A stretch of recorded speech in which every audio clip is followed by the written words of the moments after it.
மஹிந்தவுக்கு ஏற்பட்டுள்ள உயிர் ஆபத்து. முன்னாள் ஜனாதிபதி மஹிந்த ராஜபக்சவின் பாதுகாப்பு தொடர்பில் பாதுகாப்பு செயலாளர் மற்றும் பொலிஸ் மா அதிபருடன் அடுத்த வாரம் சந்திப்பொன்றினை நடத்த ஸ்ரீலங்கா பொதுஜன பெரமுன முடிவு செய்துள்ளது. முன்னாள் ஜனாதிபதி மஹிந்த ராஜபக்சவின் பாதுகாப்பு பணியாளர்கள் பயன்படுத்தும் அனைத்து வாகனங்களையும் அரசாங்கம் கையகப்படுத்தியுள்ளதால் அவருக்கு பாதுகாப்பு வழங்குவதில் கடுமையான சிக்கல் ஏற்பட்டுள்ளதால் இந்த முடிவு எடுக்கப்பட்டுள்ளதாக முன்னாள் ஜனாதிபதியின் ஊடக பேச்சாளர் சட்டத்தரணி மனோஜ கமகே கூறியுள்ளார்.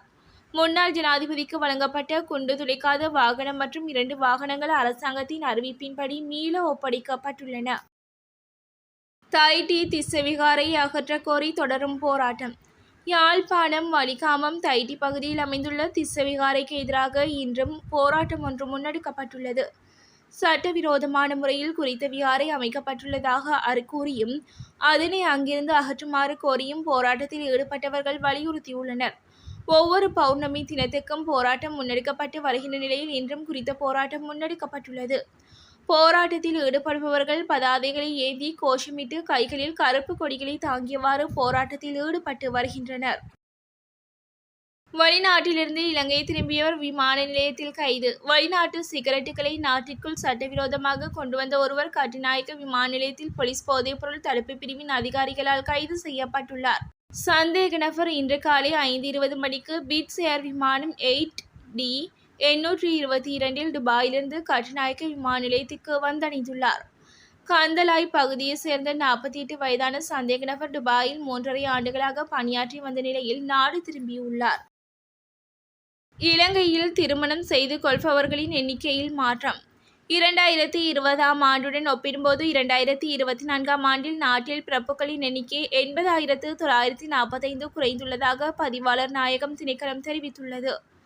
2024ஆம் ஆண்டில் அதிக பிறப்புகள் கொழும்பு மாவட்டத்தில் பதிவாகியுள்ளன. அதே நேரத்தில் மிக குறைந்த பிறப்புகள் முல்லைத்தீவு பகுதியில் பதிவாகியுள்ளன. 2020ஆம் ஆண்டில் பிறப்புகளின் எண்ணிக்கை 3,766ஆகவும் 2024ஆம் ஆண்டில் பிறப்புகளின் எண்ணிக்கை 22,761ஆகவும் இருந்துள்ளது. இதற்கமைய பதிவுகளின்படி 2021 முதல் 24 வரை இறப்புகளின் எண்ணிக்கை கணிசமாக அதிகரித்துள்ளது. காங்கேசன்துறை நாகப்பட்டினம் இடையிலான கப்பல் சேவை குறித்து வெளியான தகவல். காங்கேசன்துறை நாகப்பட்டினம் இடையிலான பயணிகள் கப்பல் சேவையானது வாரத்தில் அனைத்து நாட்களும் இடம்பெறும் என சிவகங்கை கப்பல் நிறுவனத்தின் இலங்கைக்கான பணிப்பாளர் KM ஜெயசீலன் தெரிவித்துள்ளார். கடந்த காலத்தில் செவ்வாய் தவிர்ந்த 6 நாட்களும் குறித்த சேவை இடம்பெற்று வந்த நிலையில் தீபாவளியை முன்னிட்டு இந்த மாதம் 8ஆம் திகதி முதல் இந்த மாதம் 28ஆம் திகதி வரை தினமும் கப்பல் சேவை இடம்பெறும் என அவர் தெரிவித்துள்ளார். 14 குழந்தைகளின் உயிரை பறித்த இருமல் மருந்து. இந்தியாவின் மத்திய பிரதேசத்தில் இருமல் மருந்து குடித்து பலியான குழந்தைகளின் எண்ணிக்கை 14ஆக அதிகரித்துள்ளது. சர்ச்சைக்குரிய இருமல் மருந்தை பரிந்துரைத்ததாக இந்திய அரச வைத்தியர் ஒருவர் கைது செய்யப்பட்டு பின்னணியில் குறித்த சம்பவம் அந்நாட்டு மக்களிடையே அச்சத்தையும் கவலையும் உண்டாக்கியுள்ளது. இந்த நிலையில் கோல்ட்ரிப் எனப்படும் குறித்த இருமல் மருந்து தமிழ்நாட்டில் தயாரிக்கப்பட்டதெனவும் இந்திய ஊடக செய்திகள் தெரிவிக்கின்றன. முன்பதாக மத்திய பிரதேச சிந்த்வாரா மாவட்டத்தில் 1 முதல் 7 வயது வரை குழந்தைகள் கடந்த 15 நாட்களுக்குள் அடுத்தடுத்து சந்தேகத்திற்குரிய வகையில் உயிரிழந்துள்ளனர் என தெரிவிக்கப்பட்டுள்ளது. யாழில் அதிரடியாக கைது செய்யப்பட்ட பெண் சட்டத்தரணி. யாழில் பெண் சட்டத்தரணி ஒருவர் கைது செய்யப்பட்டுள்ளார். குறித்த கைது நடவடிக்கை இன்றைய தினம் மேற்கொள்ளப்பட்டுள்ளது. மல்லாகத்தை சேர்ந்த சட்டத்தரணி ஒருவரே இவ்வாறு கைது செய்யப்பட்டுள்ளார். யாழில் முறையற்ற விதத்தில் காணி உறுதி எழுதப்பட்டதாக தெரிவித்து குறித்த பெண் சட்டத்தரணி கைது செய்யப்பட்டுள்ளார். யாழ்ப்பாணம் மாவட்ட நிதிசார் குற்றத்தடுப்பு காவல்துறையினரால் இந்த கைது நடவடிக்கை முன்னெடுக்கப்பட்டுள்ளது. கொழும்பில் மீட்கப்பட்ட பெருந்தொகை ஆயுதங்கள். கொழும்பில் வீடொன்றில் பெருந்தொகை துப்பாக்கி மற்றும் வெடிமருந்துகள் பறிமுதல் செய்யப்பட்டுள்ளன. தெமட்டகொடி பேஸ்லைன் சாலையிலுள்ள கலனிவெளி தொடருந்து பாதைக்கு அருகிலுள்ள ஒரு வெறிச்சோடிய வீடொன்றில் இந்த பறிமுதல் நடவடிக்கை மேற்கொள்ளப்பட்டுள்ளது. மேலும் கொலைக்காக மறைத்து வைக்கப்பட்டிருந்ததாக காவல்துறையினருக்கு கிடைக்கப்பெற்ற தகவலுக்கு அமைய சுற்றிவளைப்பு மேற்கொள்ளப்பட்டுள்ளது.